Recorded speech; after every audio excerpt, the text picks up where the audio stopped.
Hello dear students and welcome to my YouTube channel. आज की इस वीडियो के अंदर हम ऑस्मो रेगुलेटर्स को डिस्कस करने जा रहे हैं। याद रखिएगा कि इससे पिछली वीडियो के अंदर हमने ऑस्मो कन्फर्मर्स को डिस्कस किया था, यानी वो एनिमल्स जो अपनी बॉडी के इंटरनल ऑस्मोटिक कंसंट्रेशन जो है उसको सराउंडिंग के हिसाब से मेंटेन रखते हैं, यानी आइसोटोनिक रखते हैं, और उन्हें अपने इंटरनल एनवायरनमेंट को मेंटेन करने के लिए साल्ट और सल्यूट की जो मिकदार उनकी बॉडी में है उसको बैलेंस करने के लिए ज़्यादा मेहनत की ज़रूरत नहीं होती।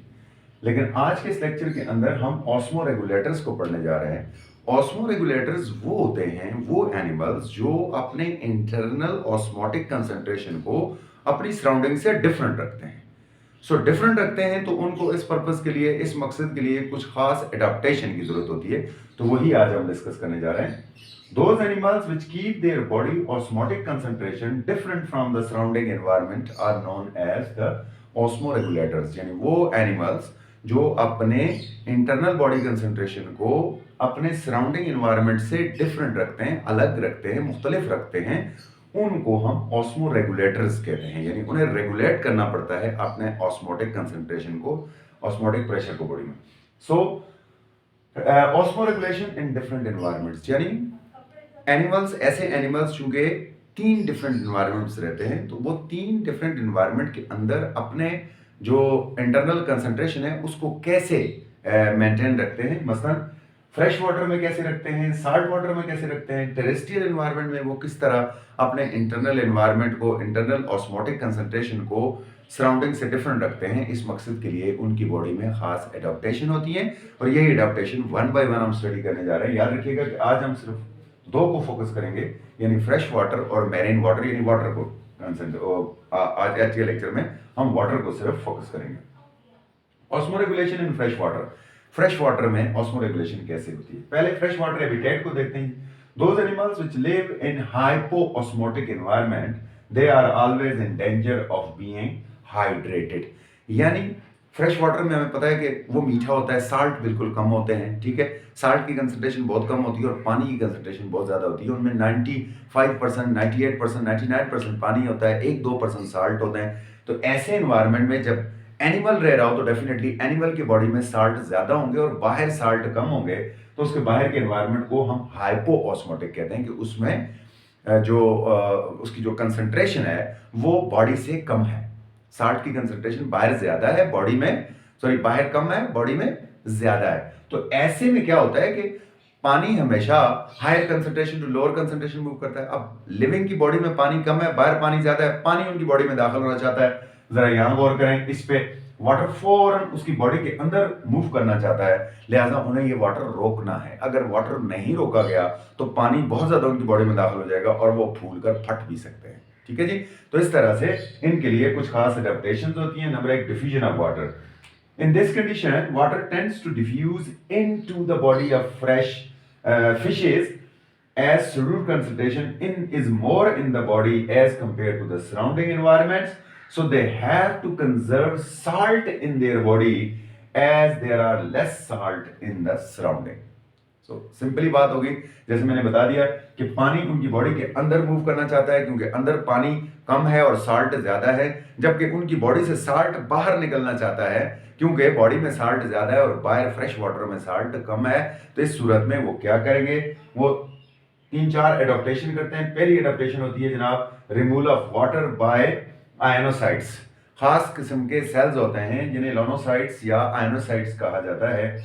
There are special types of cell in the skin of amphibians and gills of these freshwater fishes which actively transport salts from dilute water, outer dilute environment to the body of organisms, and their kidney also absorb salt and they also get it from food। पहले तो उनको सबसे ज्यादा अपनी body में salt को maintain करने की जरूरत है, और इस साल्ट मेंटेनेंस के लिए उनकी बॉडी में 3 चेंजेस आते हैं।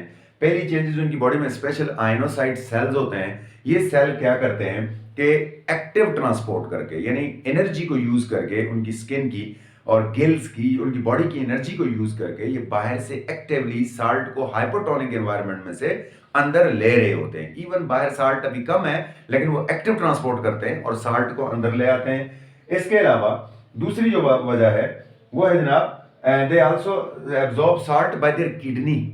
वो अपनी किडनी के जरिए साल्ट को रीअब्जॉर्ब करते हैं। जब वो करते हैं यूरिन बनाते हैं तो यूरिन में से ज्यादा साल्ट को रीअब्जॉर्ब कर लेते हैं। इसमें एडीएच हार्मोन का रोल होता है, वो हम इंशाल्लाह बाद में डिस्कस करेंगे।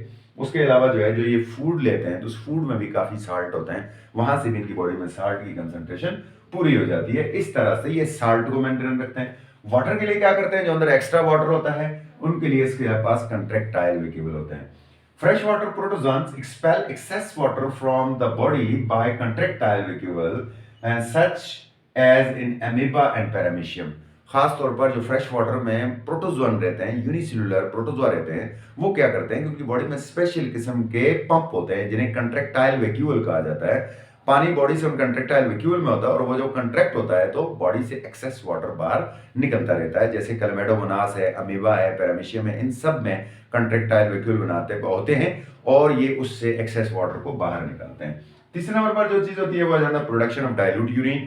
अब ये डाइल्यूटेड यूरिन बनाते हैं। जब ये यूरिन खारिज करते हैं तो इनके यूरिन में जो है वो बिल्कुल साल्ट ना होने के बराबर होते हैं, सारा का सारा पानी होता है। जब ये यूरिन एक्सक्रीट करते हैं तो इनके यूरिन में तकरीबन सारा वाटर होता है, समझ लें 99% वाटर होता है और 1% साल्ट एक्सक्रीट होते हैं। इस तरह से भी ये वाटर को ज्यादा किडनीज के जरिए एक्सक्रीट कर लेते हैं और जो मिनरल्स हैं उन्हें अपनी बॉडी में मेंटेन रखते हैं, क्योंकि इन्हें मिनरल की बहुत जरूरत होती है। इनके मिनरल हमेशा लॉस होना चाहते हैं, बॉडी से निकलना चाहते हैं और पानी बॉडी में आना चाहता है। तो ये अपनी बॉडी से पानी को निकालते हैं और साल्ट को अंदर लाने की कोशिश करते हैं। ये जनाब फ्रेश वाटर एनवायरनमेंट में इस तरह सर्वाइव करते हैं। दूसरे नंबर पर जनाब osmo regulation in salt water. अब कहानी उलट चली गई, क्योंकि अब जो रह रहे हैं वो साल्ट वाटर में रह रहे हैं और साल्ट वाटर में साल्ट की कंसंट्रेशन उनकी बॉडी की कंसंट्रेशन से ज्यादा है। हैबिटेट की बात करते हैं जनाब, those animals which live in hyper osmotic environment. अब ये हाइपर ऑस्मोटिक हो गया क्योंकि बाहर पानी की कंसंट्रेशन कम और साल्ट की ज्यादा है, बॉडी में पानी ज्यादा है और साल्ट कंसंट्रेशन कम है। तो ऐसे में क्या होता है, and they always danger of dehydration, क्योंकि इनका पानी बाहर निकलना चाहता है। इनकी बॉडी से पानी हमेशा बाहर निकलना चाहता है और जब पानी से बाहर निकल जाता है तो उसको हम डिहाइड्रेशन कहते हैं। पानी बॉडी जो है वो पहले हाइड्रेटेड थी, पानी अंदर आ गया था, लेकिन अब पानी बाहर निकल गया तो वो डिहाइड्रेट होकर श्रिंक हो सकती है और इनकी लाइफ खत्म हो सकती है। तो ऐसे में ये क्या करते हैं जनाब, ऐसे में यानी हैबिटेट्स की बात करते हैं। So those animals which live in hyperosmotic environments and they always have a danger of dehydration। अब ऐसे में ये क्या करेंगे जनाब, डिफ्यूजन ऑफ वाटर क्या होगा, in this condition water tends to move outside from their body as the concentration of water is more in the body as compared to surrounding। ठीक है, ऐसे में पानी जो है वो इनकी बॉडी से बाहर निकलना चाहता है क्योंकि बॉडी में पानी की कंसंट्रेशन ज्यादा है और बाहर कम है, जबकि साल्ट अंदर आना चाहते हैं क्योंकि बाहर साल्ट की कंसंट्रेशन ज्यादा है और अंदर कम है। तो एग्जांपल के तौर पर बॉनी फिश हमारे पास एग्जांपल है, ये मैरीन फिश है, समुद्र के पानी में रहती है। अब जनाब ये कैसे बैलेंस मेंटेन करते हैं, इनकी एडाप्टेशन पे बात करते हैं जनाब। Balance of water, they compensate the loss of water.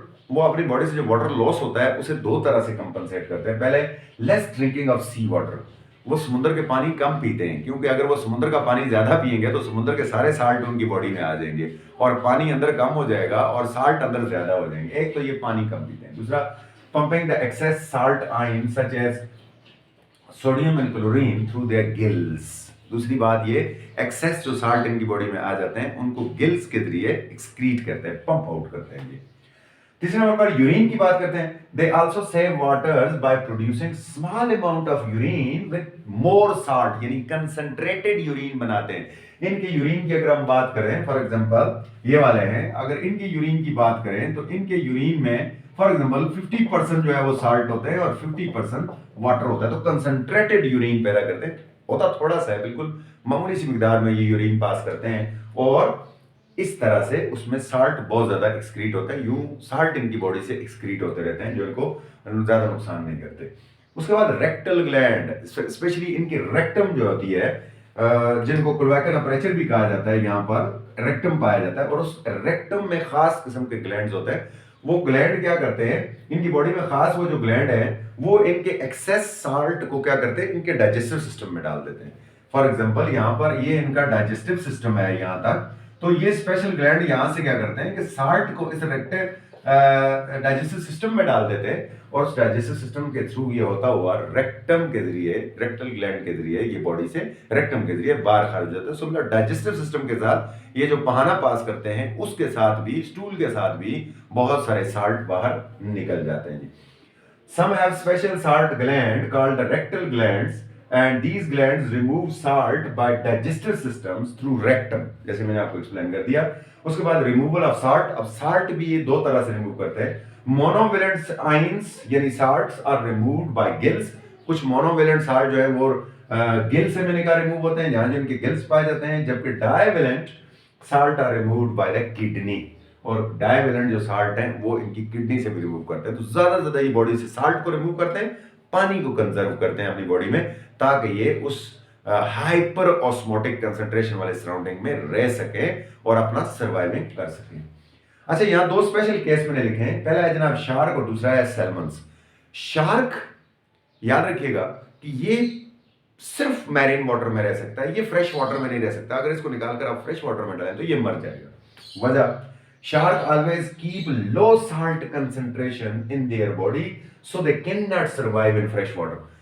Shark के अंदर सलाहियत है कि ये अपनी बॉडी के अंदर हमेशा साल्ट की कंसंट्रेशन बहुत लो रखती है, इसलिए ये कभी अगर फ्रेश वाटर में डालें तो ये फौरन मर जाएगी, ठीक है, ये उस एनवायरनमेंट को बर्दाश्त नहीं कर सकती। लेकिन एक और चीज है, सैल्मन फिश। सैल्मन फिशेस वो होती हैं जो कुछ अपनी जिंदगी समुद्र में गुजारती हैं और कुछ अपनी जिंदगी दरियाओं में आकर अंडे देती हैं, वहां गुजारती हैं। तो इसका मतलब ये दोनों एनवायरनमेंट में, फ्रेश वाटर में भी रह सकती हैं और साल्ट वाटर में भी। किस सलाहियत की बुनियाद के ऊपर? दो इनके अंदर खास सलाहियतें होती हैं उसकी वजह से। नंबर वन, इन सी वाटर ये करती हैं drink excess water and excrete salt from their gills. समुद्र के पानी में ज्यादा पानी पीती हैं और साल्ट इनके बड़े एक्टिव होते हैं, इनके साल्ट ग्लैंड जो इनके गिल्स में होते हैं वो साल्ट को निकालते रहते हैं और पानी को अंदर कंजर्व करते हैं। लेकिन जब ये फ्रेश वाटर में होती हैं, in fresh water this ceases drinking water, ये पानी पीना बंद कर देती हैं and uptake salt from environment, और एनवायरनमेंट में से साल्ट को गिल्स के जरिए लेना शुरू कर देती हैं। इन दोनों सलाहियतों की वजह से ये जो फिशेज हैं यानी सैल्मन फिशेज, ये सी वाटर में भी रह सकती हैं और फ्रेश वाटर में भी रह सकती हैं। ये था आज का छोटा सा लेक्चर, होप आपको फायदेमंद साबित होगा। इजाजत दीजिए, अल्लाह हाफिज़।